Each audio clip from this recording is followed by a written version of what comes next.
Sì. Ok. 3, 2, 1, vai.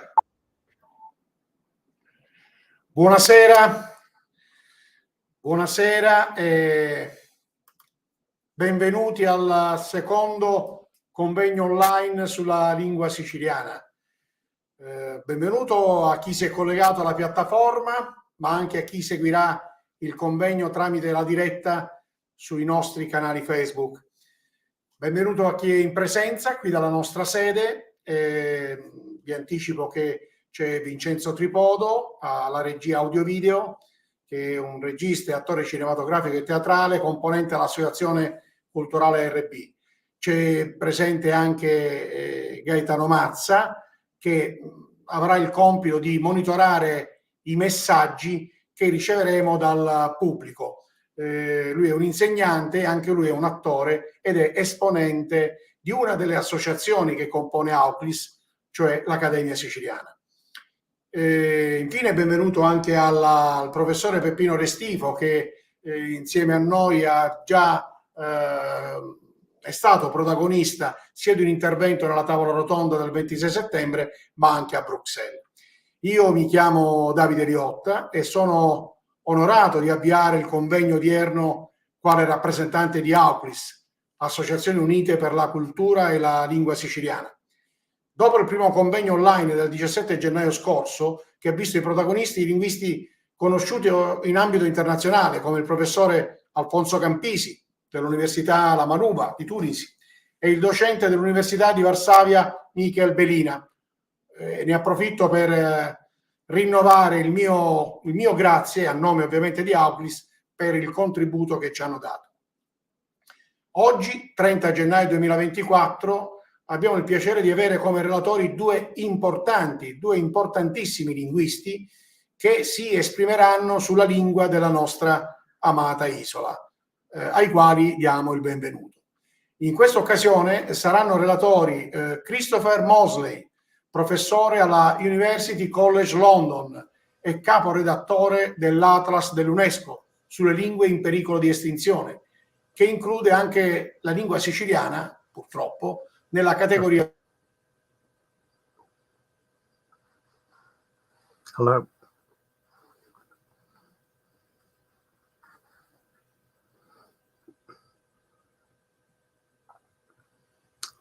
Hello.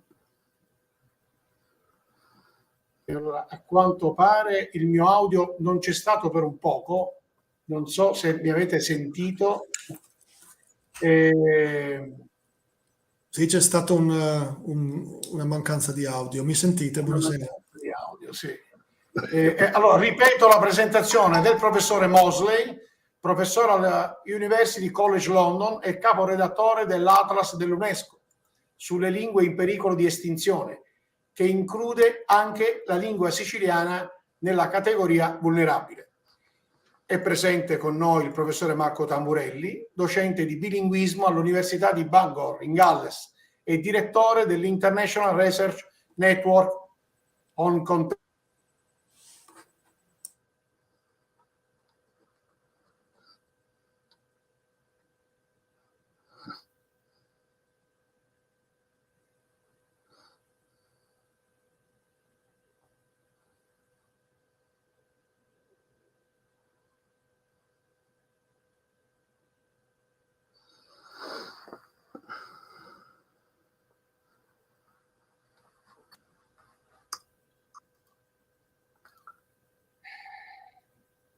Stavo dicendo, per Auclis, questi primi 3 eventi online vogliono offrire ai siciliani la possibilità di ascoltare i punti di vista di linguisti di grande livello ed esperti sul tema specifico delle lingue regionali e minoritarie.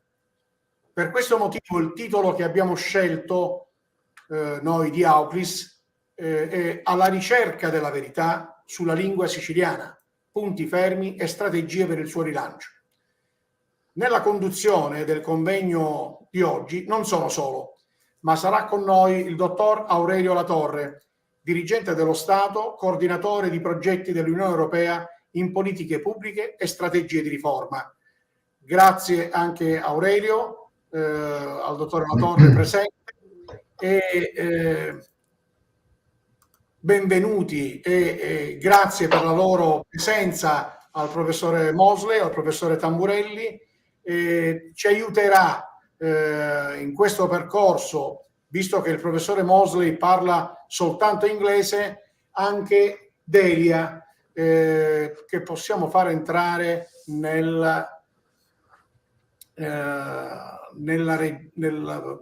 in video. Ecco qui. Ci aiuterà nella traduzione Delia Nicolcea. Grazie Delia. Aurelio. Buonasera a tutti. Questo secondo convegno è estremamente importante per noi di Auclis, perché abbiamo a cuore la ricerca sulla verità, o quantomeno fare in modo tale che ci sia una narrazione diversa rispetto a quella a cui ci siamo abituati noi siciliani. E dunque è un'occasione ghiotta da questo punto di vista. E volevo mettere in evidenza chi è Auclis, come nasce Auclis. Auclis è una federazione di associazioni nata da poco e che appunto ha come obiettivo quello di mettere insieme le eccellenze che ci sono in tutto il territorio siciliano che si occupano di questo patrimonio immateriale che è la lingua siciliana. Auclis nasce con i giusti presupposti per poter essere un protagonista importante. Allo stato attuale è composto da 16 associazioni presenti in tutto il territorio siciliano e per le attività che ha svolto nel 2023 possiamo dire con assoluta certezza che è capace di interagire per ogni evento che organizza con mediamente 10.000, 15.000 persone, proprio perché è una rete capillare presente in tutto il territorio. Questo ci dà la forza e la consapevolezza che possiamo fare la nostra parte e sensibilizzare i siciliani su questo tema. La struttura del convegno di oggi, chiedo a Vincenzo se può riportare le slide sul palcoscenico e passare alla slide successiva. Quali sono gli obiettivi che ci diamo oggi? Il primo obiettivo, slide successiva, è dare un contributo decisivo in merito alla posizione o al rango che dobbiamo attribuire al siciliano. Secondo obiettivo riguarda l'approfondimento del perché il siciliano è un patrimonio da promuovere. Terzo obiettivo mira a individuare, a discutere, a individuare quali sono le iniziative più adatte a rilanciare la lingua siciliana. Questi tre obiettivi di fatto rappresentano la struttura del convegno, per cui affronteremo in modo sistematico queste tre fasi, proprio per dare anche un nesso logico a questi tre momenti diversi che ovviamente in certe fasi si sovrappongono, ma ripeto, sono tutte funzionali per far conoscere ai siciliani la verità sul valore della nostra lingua siciliana. Aurelio, lascio la parola a te affinché possa anche tu entrare a far parte, no, nel vivo, entrare nel vivo come co-conduttore, come protagonista di questo momento. Buonasera a tutti, io innanzitutto vorrei esprimere il benvenuto e il ringraziamento al professor Mosley e al professor Tamburelli e comincerei subito con una domanda al professor Mosley. La Sicilia è una grande regione italiana con 5 milioni di abitanti circa E però molti cittadini ritengono superate le lingue regionali, le lingue locali, e ritengono per esempio che i bambini dovrebbero concentrare i loro sforzi per imparare lingue di grande circolazione, come l'inglese, il cinese, l'arabo. Sappiamo invece che l'UNESCO, in un approccio diametralmente opposto, ha dedicato molti sforzi alla valorizzazione delle lingue minoritarie.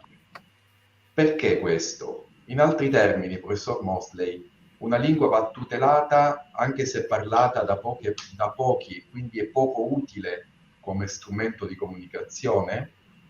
Perché dovremmo tutelare le lingue minoritarie? Buonasera a tutti. Thank you very much for the opportunity to speak to you. I'll stop to be translated. Buonasera, grazie per l'opportunità che mi avete dato per parlare a tutti voi.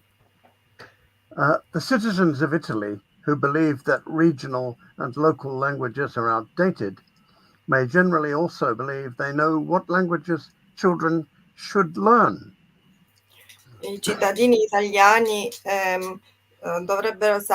pensano di dover sapere anche che lingue dovrebbero imparare i bambini. That view implies that they want those children to escape from poverty and a narrow view of the world. Questo implicherebbe che loro vogliono, i loro bambini vogliono liberarsi dalla povertà.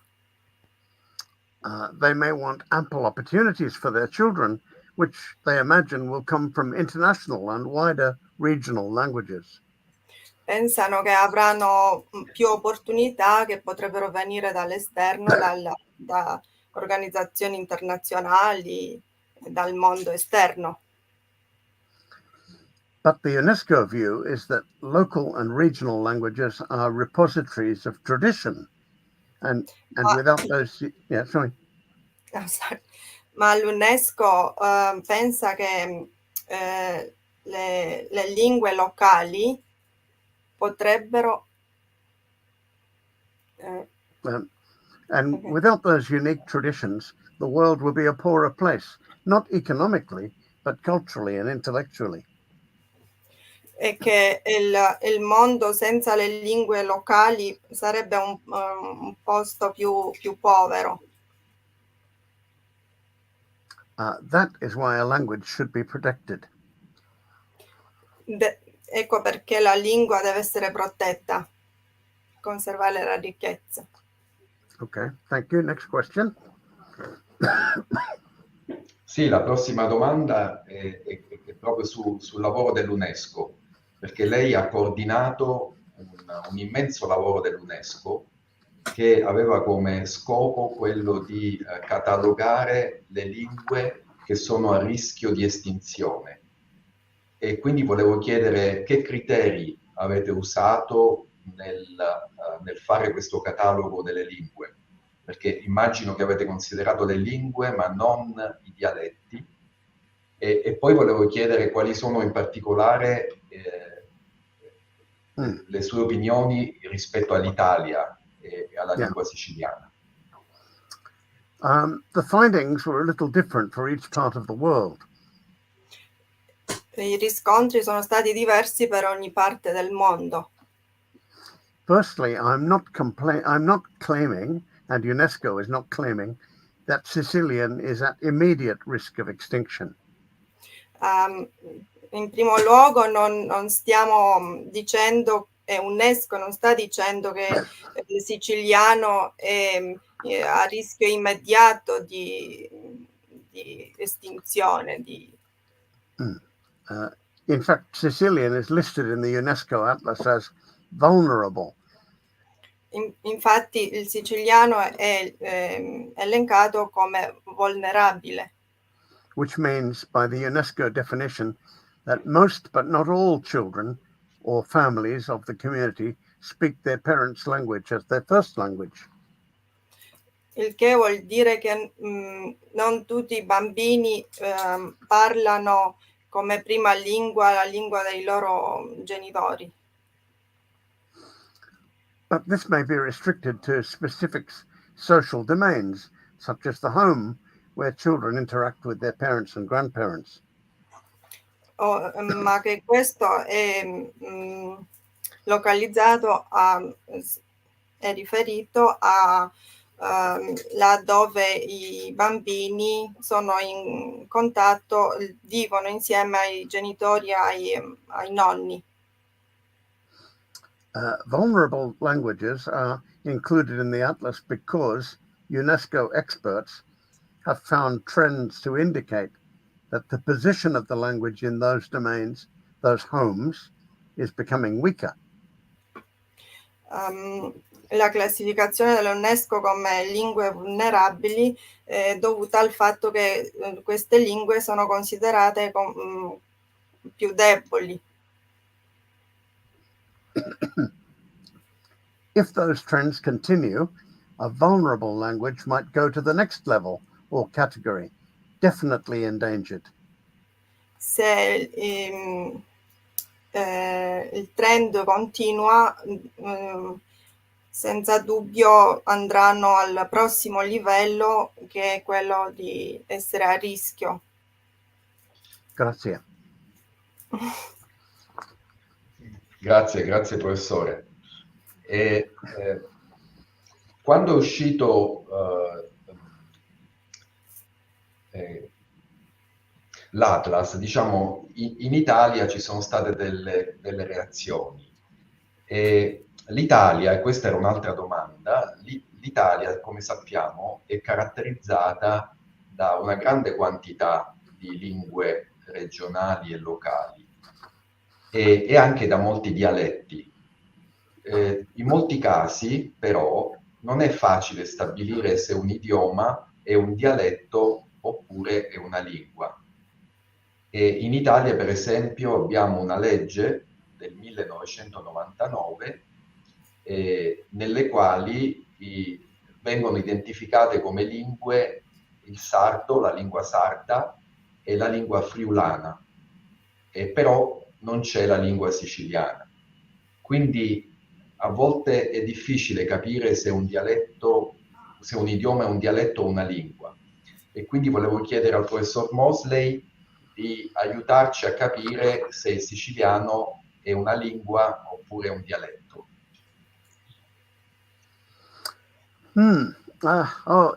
If only I were wise enough to do that. Se fossi così saggio da fare ciò.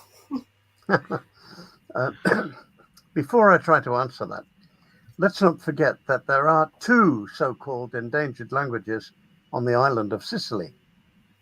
Prima di provare a rispondere, non dimentichiamoci che ci sono due cosiddette lingue a rischio in Sicilia. Apart from Sicilian, there is also Gallo-Sicilian, which is already vulnerable.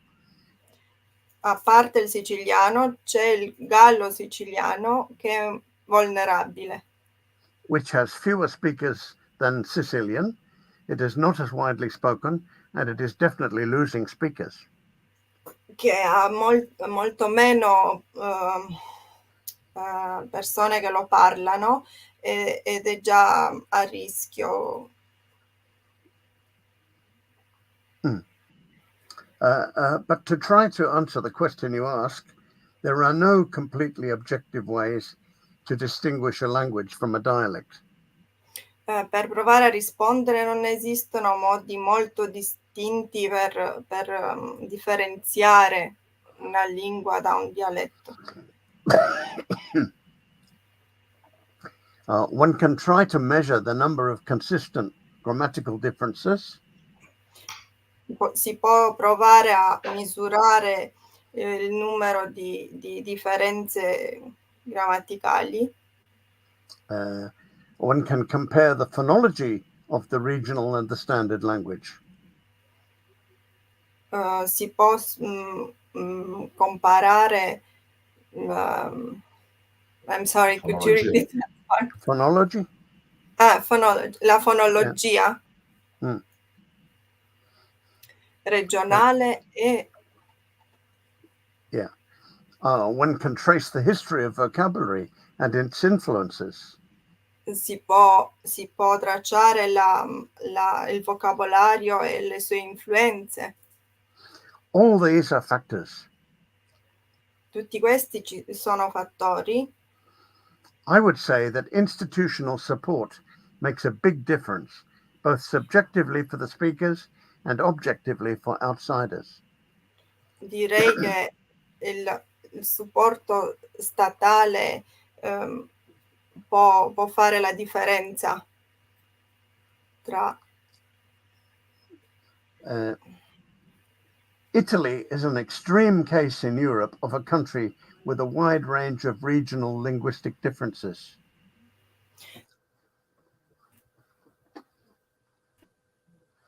L'Italia è stato con molte diversità linguistiche. Yet the languages or dialects are all interrelated.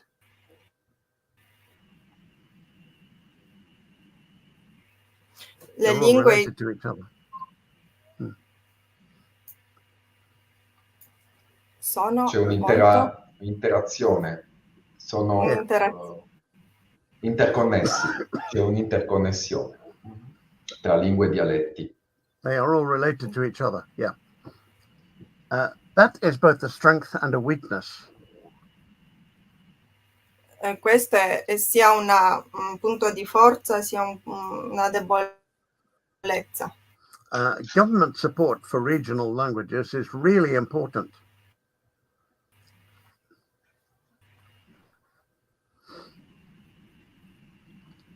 Il supporto delle istituzioni alle lingue regionali è molto importante. Sì. Il supporto del governo per le lingue regionali delle istituzioni. Yeah. And the halfway implementation of law number 428 of 1999 in Italy is something that can make a difference if carried to its logical consequences. E l'implementazione della legge del 1999 sarebbe molto importante se fosse implementata pienamente. Let me give you a simple example of what I mean. Proverò a darvi un esempio di cosa intendo. I'm speaking to you from England, a linguistically very powerful country. Vi sto parlando dall'Inghilterra, un paese molto forte dal punto di vista linguistico. My colleague Marco Tamburelli is in Wales. Il mio collega Marco Tamburelli è nel Galles. When he writes me an email from his office in English, quando mi scrive un'email dal suo ufficio in inglese, his unofficial message will have a long official edition in Welsh about the terms and conditions of communicating. Il suo messaggio avrà un'aggiunta in Galles per quanto riguarda i termini di comunicazione, le condizioni di comunicazione. I have to respect that. Io devo rispettare questo fatto. I do respect that. E lo rispetto. Legislation in Wales made that possible. E la legislazione nel Galles ha fatto possibile questo fatto. Ok, thank you. Grazie. Infatti questo è un punto fondamentale, un punto cruciale. E infatti la mia prossima domanda riguarda le politiche linguistiche che un paese come l'Italia potrebbe fare, perché l'Italia, che ha una grandissima ricchezza linguistica, finora ha avuto un approccio molto timido con riguardo alle lingue locali e si è data grande importanza all'italiano come unica lingua unificante. E quindi volevo chiedere al professor Mosley se le fosse chiesto un suggerimento dal governo italiano di cosa potrebbe essere fatto nelle politiche linguistiche in Italia, lei che consiglio potrebbe dare? Mhm. Yeah. Education is the key, surely. L'educazione è la chiave, con certezza. Languages like Sicilian are still safe in the home. Le lingue come il siciliano sono ancora al sicuro nelle case, But when a child goes to his or her local school, he or she is confronted with the standard language. però quando i bambini vanno a scuola devono parlare la lingua standard. Even when confronted with even when talking about local issues, there is a conflict of loyalties in the child's mind.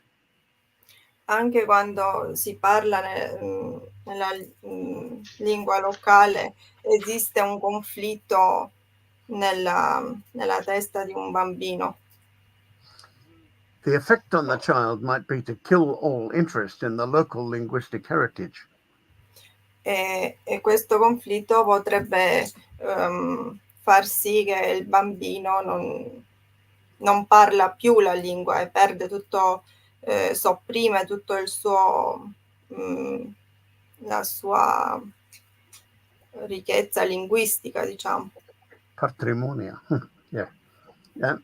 Or it might be to stimulate curiosity about it. Oppure potrebbe aver stimolato la curiosità. Children need to be assured and proud about their local heritage, even if one day they will move away and abandon it. I bambini devono essere stimolati a essere fieri della loro eredità linguistica, anche se un giorno la potrebbero abbandonare. What I'm trying to say simply is that language must not ever be the reason why a child is ashamed of where he or she comes from. Quello che voglio dire è che un bambino non dovrebbe mai sentire vergogna per la sua eredità, da dove viene.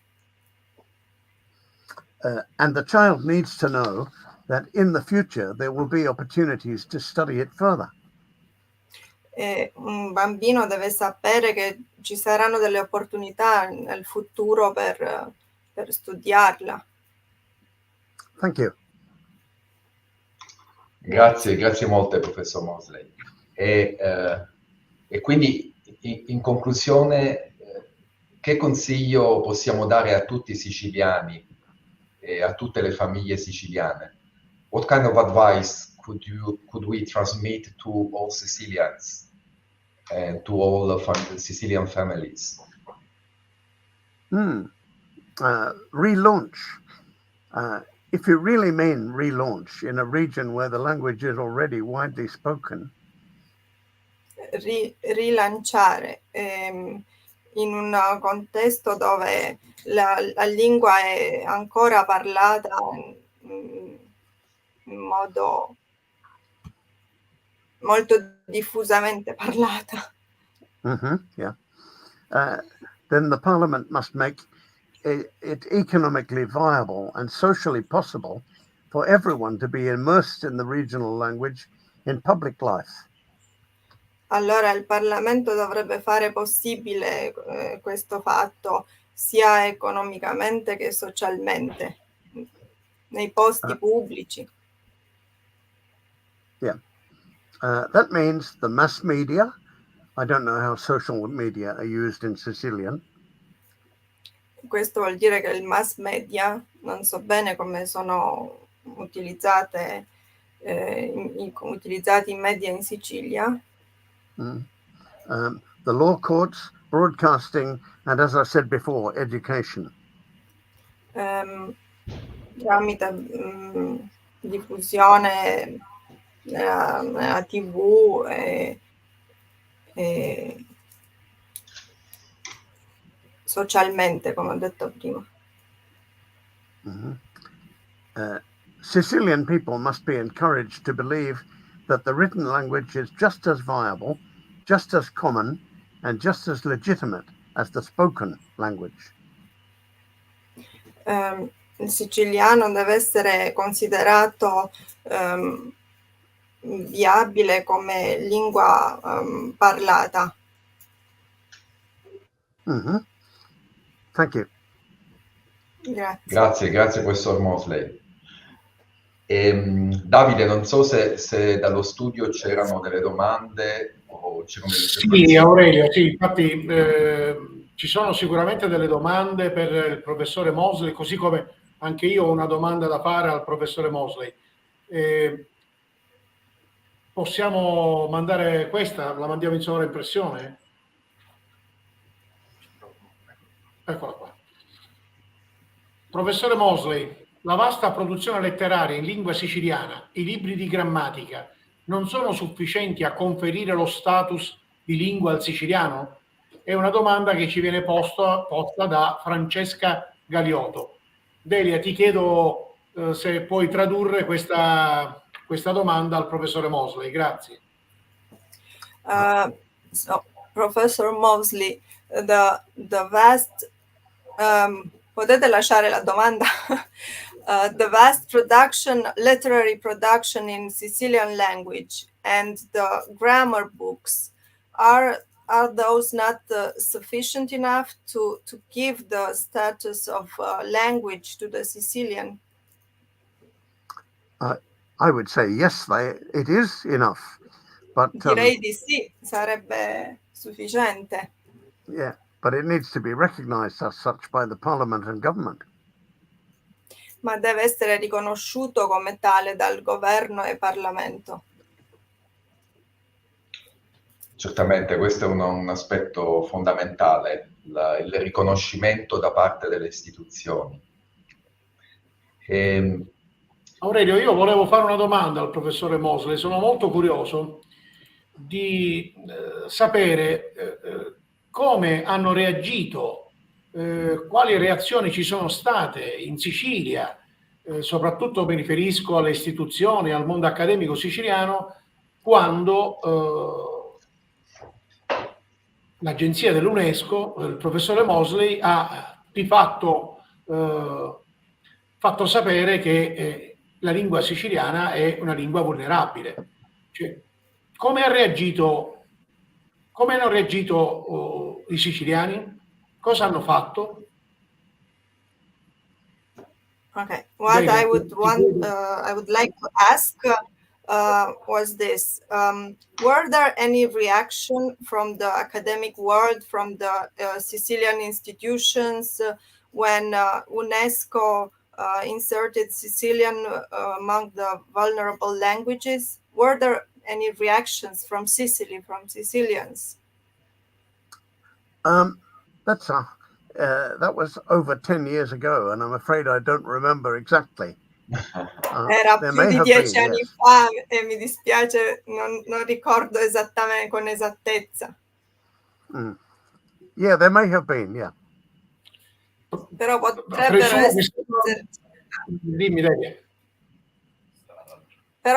esserci state qualche reazione.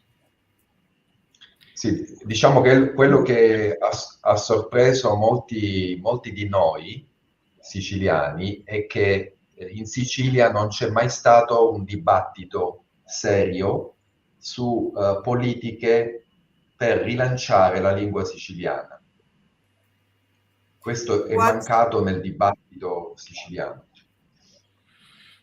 So what surprised us, it was that we are not aware that there was a real debate for relaunching the Sicilian language in Sicily. Yes, I'm sure that the relaunch, in other words, I take that to mean making the Sicilian language more official and more equal with Italian in Sicily. Then, yes, that is a very big. Oh, sorry. That is a very big issue. Capisco che è un grande problema per rilanciare, intendo rendere il siciliano più ufficiale. Perfetto. non so se su questa parte possiamo chiedere anche al professor Tamburelli se vuole intervenire. Tra l'altro il professor Tamburelli ha fatto degli studi, tra le altre cose, sui vantaggi del bilinguismo regionale, e nell'Atlas UNESCO i siciliani vengono infatti definiti tecnicamente come bilingui, proprio perché hanno la padronanza sia del siciliano che dell'italiano. E quindi questo bilinguismo regionale è un vantaggio, professor Tamburelli? Buonasera a tutti innanzitutto. Hi Chris, nice to see you. Hi. E complimenti a Delia per la traduzione, non è sempre difficile fare la traduzione in simultaneo. Sì, assolutamente sì, i vantaggi del bilinguismo che ormai negli ultimi 30 anni sono stati documentati ampiamente, si estendono anche alle lingue più piccole e al cosiddetto bilinguismo regionale, cioè il cervello umano che trae vantaggi dall'uso quotidiano e continuo di due lingue, non fa differenza se quelle due lingue sono italiano e tedesco o italiano e siciliano. Avere due sistemi linguistici nel cervello porta un numero di vantaggi dovuto appunto alla presenza di questi due sistemi, indipendentemente dalla loro situazione sociopolitica. E quindi è sicuramente un vantaggio che si estende anche alle situazioni di bilinguismo regionale. Perfetto. E poi c'era forse qualcosa che lei voleva dire rispetto a quello che è stato detto finora con riguardo all'Atlas UNESCO e agli altri temi che abbiamo toccato? In relazione a quello che è stato detto sulla situazione... Sì. Scusi, sì. No, per esempio, dicevo, è stato toccato il tema dell'importanza del supporto istituzionale che dovrebbe venire dalle istituzioni. A volte però il supporto istituzionale dipende anche dal supporto accademico, che è un mondo che anche lei rappresenta. E quindi il mondo accademico può influenzare la presenza o meno del supporto istituzionale. È anche così nella sua esperienza? Sì, assolutamente sì, che poi si lega alla questione di cui parlava il professor Mosley su il siciliano lingua o il siciliano dialetto e come si arriva a concludere se uno o l'altro. Dal mio punto di vista, dire che il siciliano è un dialetto non ha alcun senso. Io lavoro nella linguistica strutturale e quindi mi interesso di fonologia, di sintassi, di struttura di una lingua. E prima di tutto sarebbe paradossale perché è dialetto di cosa? Sicuramente il siciliano non è dialetto dell'italiano, non è nato dall'italiano, non è stato figliato dall'italiano. Sì, quando si dice questa cosa alcuni dicono dialetto del latino, però quella è una banalità. Tutte le lingue romanze sono dialette del latino, quindi è un'affermazione un po' priva di contenuti. Certo, tutte le lingue sono state dialetti di qualcosa, perché nessuna lingua, eccetto forse magari proprio la primissima lingua dell'Homo sapiens, è nata dal nulla. Quindi è una banalità. Non è assolutamente dialetto dell'italiano e quello è riconosciuto. Quindi chiamarlo dialetto è soltanto un modo per abbassarne il valore, non ha un significato linguisticamente sensato. È soltanto un modo per dire non chiamiamolo lingua e quindi poi la cosa diventa politica, appunto come diceva lei, si sposta dalla linguistica e si va verso la politica e si instillano anche reazioni negative verso la lingua. Quindi da quel punto di vista l'istituzione accademica ha molto a cui rispondere, perché ha fatto appunto, è stata parte integrante del motivo per cui una lingua come il siciliano o anche la mia madrelingua che è il lombardo non sono entrate a far parte della 48299 quasi interamente appunto per motivi politici, perché non ci sono motivi linguistici per dire che il siciliano non è una lingua romanza. No, perfettamente d'accordo, professore. E tra l'altro però questo modo di intendere il siciliano negli ambienti accademici ha instaurato nei siciliani stessi questo sentimento di parlare un idioma di serie B.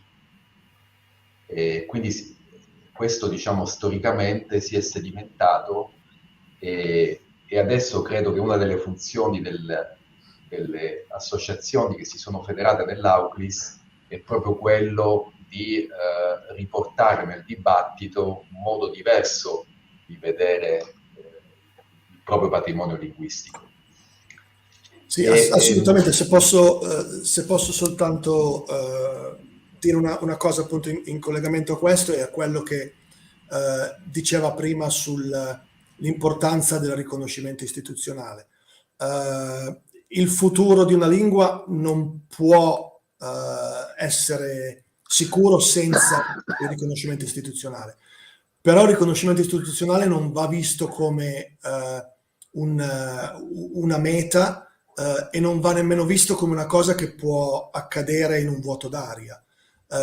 C'è molto bisogno del lavoro di istituzioni come le vostre e senza voler sembrare troppo rivoluzionario di quello che in Galizia e in Catalogna hanno chiamato la resistenza linguistica, ovvero insistere sull'uso della lingua nonostante la mancanza di riconoscimento, là dove si può, usarla anche soltanto oggi un po' più di ieri e domani un po' più di oggi, che poi il riconoscimento linguistico istituzionale deve diventare anche una conseguenza di un fatto sul territorio. Sì, perfettamente d'accordo. Quindi diciamo i siciliani dovrebbero essere forse più consapevoli del patrimonio linguistico che fa parte della loro identità. Sì, una maggiore consapevolezza e anche diciamo del potere che hanno, perché il potere di usarla la lingua, appunto di usare qualche parola in più ogni giorno e di usarla con qualcuno in più ogni giorno è un potere sociolinguistico che poi porta anche a far crescere il valore della lingua anche a livello, a sollevare il problema a livello istituzionale. E quindi anche nelle scuole si potrebbe fare di più, perché in Sicilia c'è una legge regionale, la legge 9 del 2011, che prevedeva l'insegnamento del patrimonio linguistico siciliano nelle scuole, anche se secondo la legge da una prospettiva più storica che non operativa, e tuttavia questa legge non ha avuto quasi nessuna attuazione. Invece mi sembra di capire che l'utilizzare anche nelle scuole il siciliano in alcuni ambiti sia importante per quello che lei diceva. Sì, assolutamente. Cioè una lingua non passa dalla situazione odierna del siciliano al riconoscimento istituzionale completo. Non si può fare un salto del genere. Principalmente perché le istituzioni tendono ad essere avare quando si parla di riconoscimento linguistico. La 482 praticamente è il minimo riconoscimento possibile della diversità linguistica in Italia, ma è scontato, è stato così nella stragrande maggioranza degli stati europei e degli stati non europei però a stampo culturale europeo, come gli Stati Uniti, come l'Australia e così via. Quindi il riconoscimento è sempre minimo, appunto per sua natura degli stati-nazione, soprattutto quelli basati su una lingua unica immaginata. e la conseguenza deve essere appunto vedere l'itinerario che porta al riconoscimento istituzionale. E l'itinerario passa sempre per i parlanti, per l'uso, sia nel senso di quantità d'uso, quindi usarla un po' di più, che nel senso di contesti d'uso, quindi allargarne un po' i contesti. E appunto le poche opportunità che ci sono per l'uso a scuola, sfruttarle in modo che non sia interamente esclusa da quei contesti, con l'intenzione di allargarli sempre un pochino di più. Sì, no, certamente, perfettamente d'accordo. Davide, non so se tu avevi delle osservazioni, anche perché so che il professor Mosley non poteva rimanere fino alla fine del convegno. Domanda che avevamo individuato, adesso Cosentino, cosa serve quindi affinché si sì.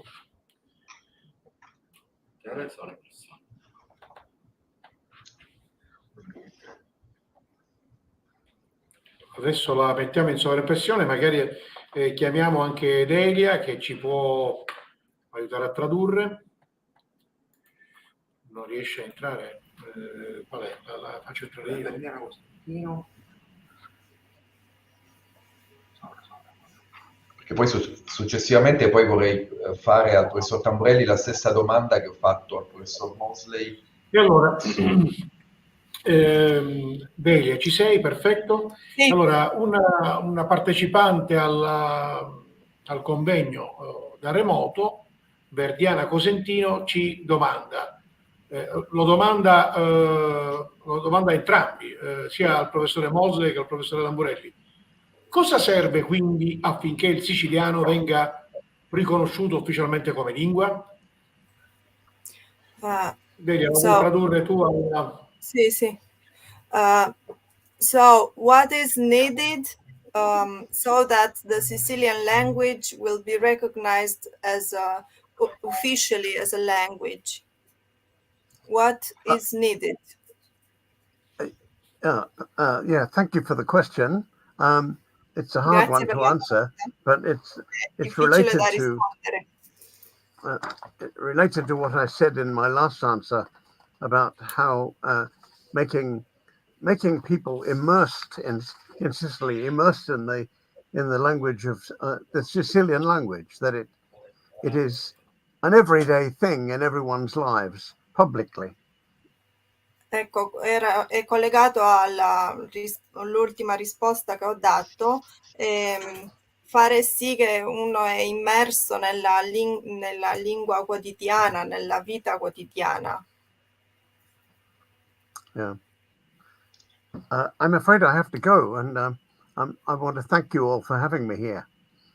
Purtroppo mi dispiace, però dovrei andare. Vi ringrazio tutti, però adesso devo andare. Sì, sì, grazie professore Mosley, sapevamo appunto del suo impegno alle 19:20. Grazie a tutti. Grazie del suo contributo. Grazie professore. Yeah. And I just wanted to say one more thing in answer to the last question, and what advice can you finally give to all Sicilians? Vorrei aggiungere un'ultima cosa come risposta all'ultima domanda, è che suggerimento dare a tutti i siciliani. Be proud of your language. Siate fieri della vostra lingua. You are the only ones who have it. Siete gli unici che ce l'avete. The rest of the world will just have to envy Bravo. Bravo. Grazie professore Mosley, grazie. Okay. Grazie. Thank you. Grazie.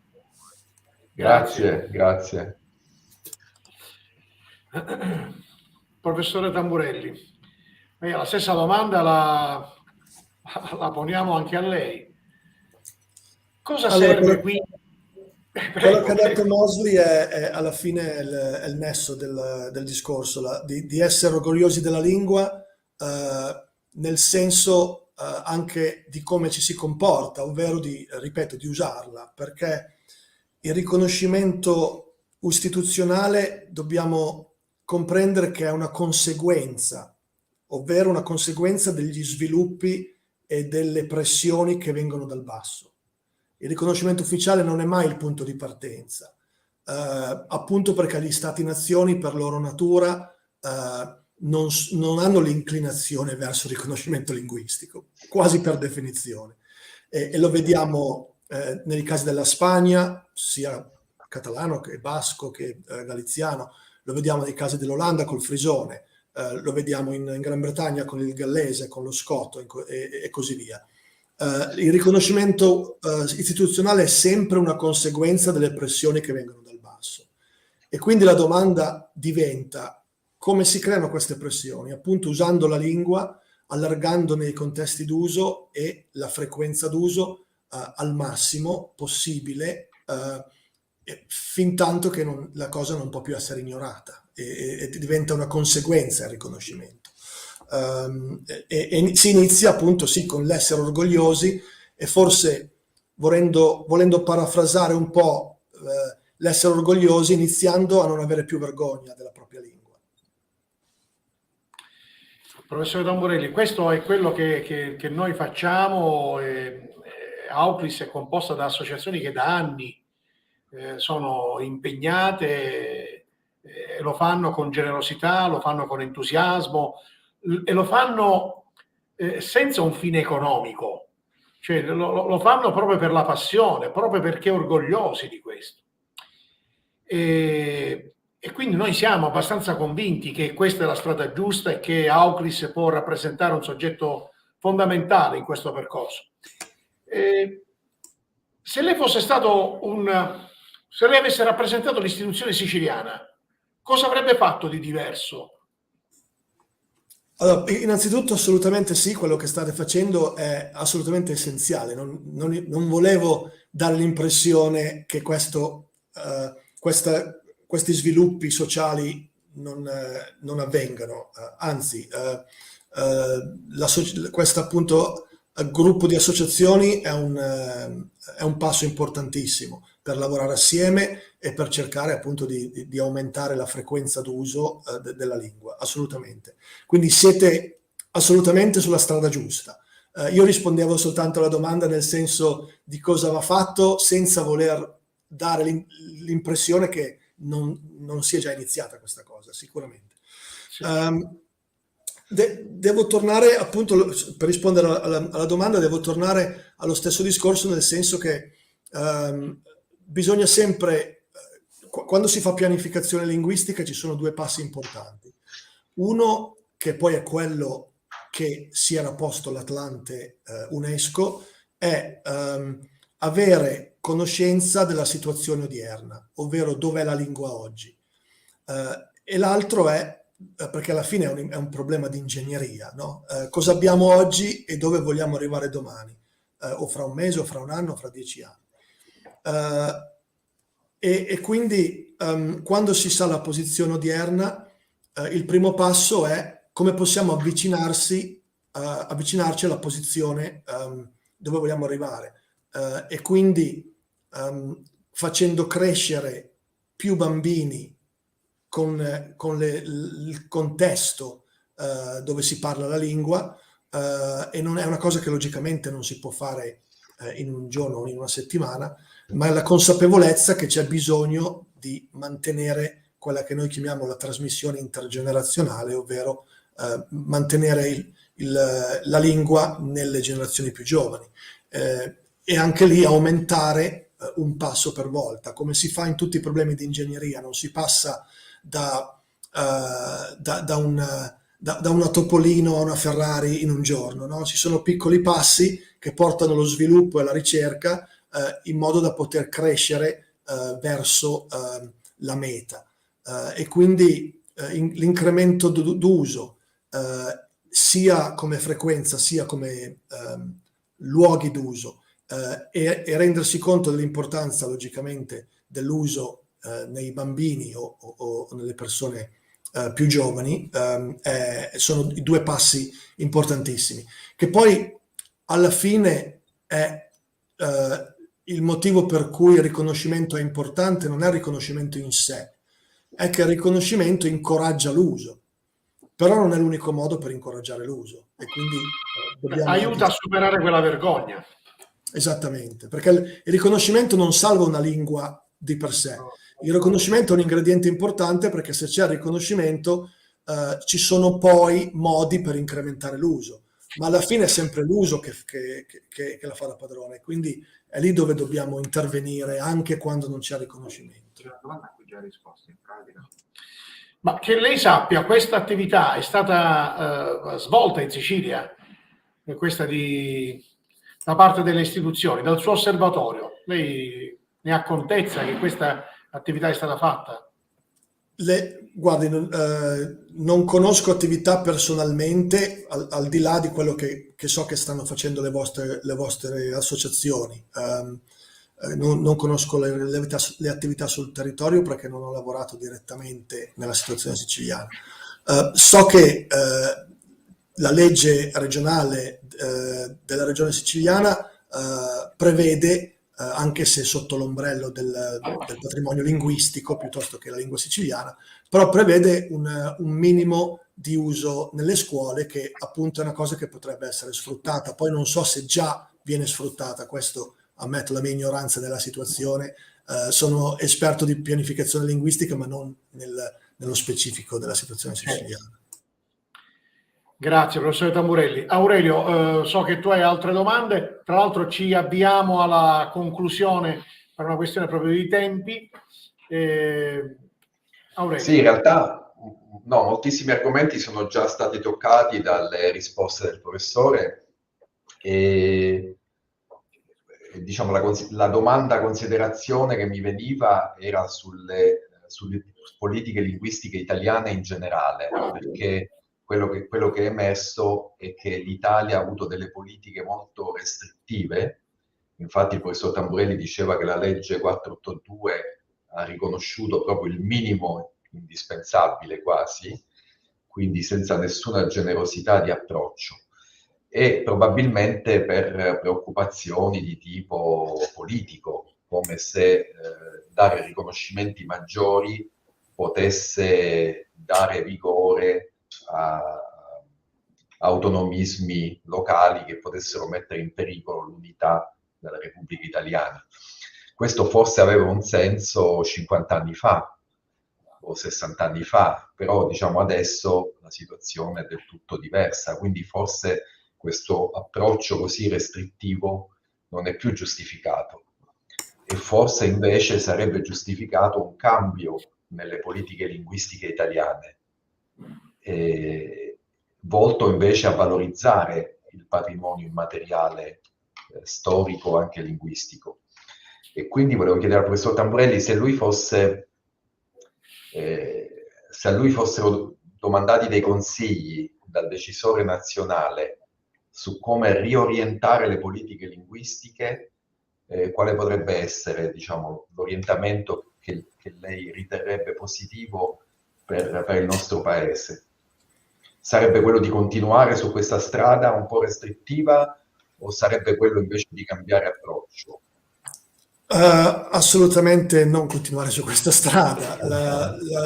La legge, cioè il riconoscimento linguistico, dovrebbe allinearsi, a mio avviso, con ciò che è stato riconosciuto linguisticamente, come per esempio dall'Atlante UNESCO, e quindi allargare il riconoscimento a tutte le lingue d'Italia, non soltanto le lingue che appunto sono state riconosciute dalla 482, principalmente per un motivo. Se ci si fa caso, infatti, escludendo friulano e sardo, le lingue della 482 sono lingue che vengono associate con luoghi esterni all'Italia, quindi è stato principalmente un passo di politica internazionale. Non si può non riconoscere il franco-provenzale, perché bisogna essere generosi verso la Francia, non si può non riconoscere le lingue germaniche, perché bisogna essere generosi verso l'Austria, e così via. I punti difficili da contendere sono stati: e poi quale altre lingue?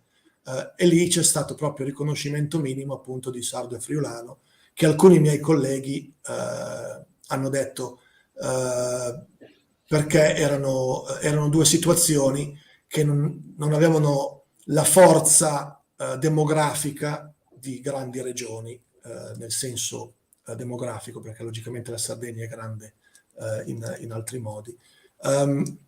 Però lasciando stare quello, la risposta sarebbe sicuramente di prendere un punto di vista linguistico e non politico, e quindi riconoscere ciò che già c'è. E qui da linguista voglio far notare che la parola riconoscere non significa creare, no? Significa osservare ciò che già esiste e dire eccolo, lo vedo, lo riconosco. Ed è così con la lingua siciliana, come le altre lingue che non sono entrate nella 4.2. Già ci sono, per qualsiasi linguista è palese che queste sono lingue romanze diverse dall'italiano e discese in parallelo all'italiano dal latino. E quindi il riconoscimento non è altro che appunto accettare questo fatto, cosa che appunto al momento la situazione legislativa italiana non fa. Bene, grazie professore. Davide, non so se tu vuoi concludere.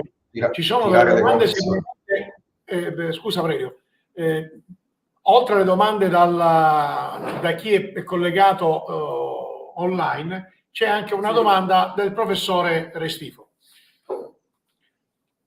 Stiamo attraversando una fase incredibile in cui andiamo verso l'autonomia differenziata a livello istituzionale. Può darsi che questo processo, che io personalmente giudico negativo, però può darsi che questo processo possa avere degli esiti positivi, nel senso che le autonomie differenziate possono rilanciare la propria lingua, a maggior ragione il siciliano. Il siciliano, fra l'altro, il professor Mosley dice lo parlate solo voi siciliani. Non è vero, il siciliano è parlato in tutto il mondo, perché grazie al cielo, no, di siciliani ce ne stanno in tutto il mondo. Quindi altro che lingua, è una lingua internazionale per certi versi. Sì, una situazione sì, penso che quello che intendeva Mosley, lo parlate solo voi siciliani, nel senso di chi ha appunto il patrimonio, perché poi bisogna vedere se quelli che sono negli Stati Uniti si riconoscono come siciliani, quello è un altro discorso.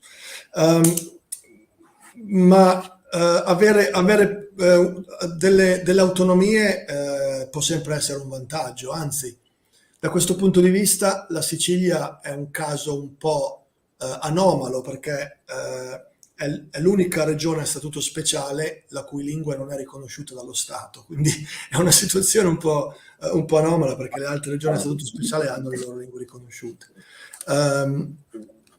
Poi bisognerebbe saperne di più sulla situazione istituzionale regionale, che io non conosco bene abbastanza per poterne parlare, ma un'autonomia maggiore può sempre portare una forza politica a prendere decisioni a favore della lingua, sicuramente.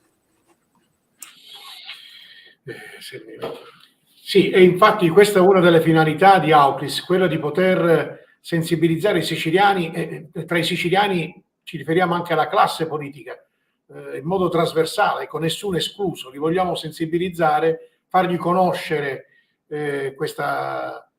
cambiare paradigma da questo punto di vista e fargli conoscere un'altra verità rispetto a quella che hanno sempre ascoltato. Aurelio, ci avviamo alla conclusione. Tu hai qualche altra domanda o diamo al professore Tamburelli un appuntamento per un prossimo convegno? Ecco, mi sembra un'ottima la sua disponibilità. No, mi sembra un'ottima idea, senza abusare ovviamente della disponibilità e gentilezza del professor Tamburelli, ma noi sappiamo che il professor Tamburelli è specialista in tanti di questi temi che a noi stanno a cuore, e sappiamo anche che ha diretto contatto con uno degli esperimenti più positivi di risveglio linguistico, che è quello legato alla lingua gallese. Quindi poi magari in un successivo appuntamento potremo anche parlare di come tecnicamente si può fare per rivitalizzare una lingua che è in uno stato di vulnerabilità. Quindi volentieri saremmo felici di riavere il professor Tamburelli in uno dei nostri futuri appuntamenti. Io vi ringrazio per l'ospitalità e sicuramente se riusciamo a trovare giorni e orari possibili sono sempre disponibile. Grazie. Grazie professore Tamburelli. Grazie ad Aurelio, grazie a Delia, grazie a tutti coloro i quali hanno partecipato online e consentitemi un grazie particolare a tutti i componenti delle associazioni che fanno parte di Auclis. Facciamo delle riunioni fiume dove appunto cerchiamo di sviscerare le varie problematiche e lo facciamo con grande energia, lo facciamo con grande passione. Qui un grazie di cuore a tutti coloro i quali contribuiscono in questo percorso. Grazie, al prossimo convegno che è il 7 di febbraio con il professore Cipolla e il professore Trizzino. Grazie ancora. Grazie a tutti.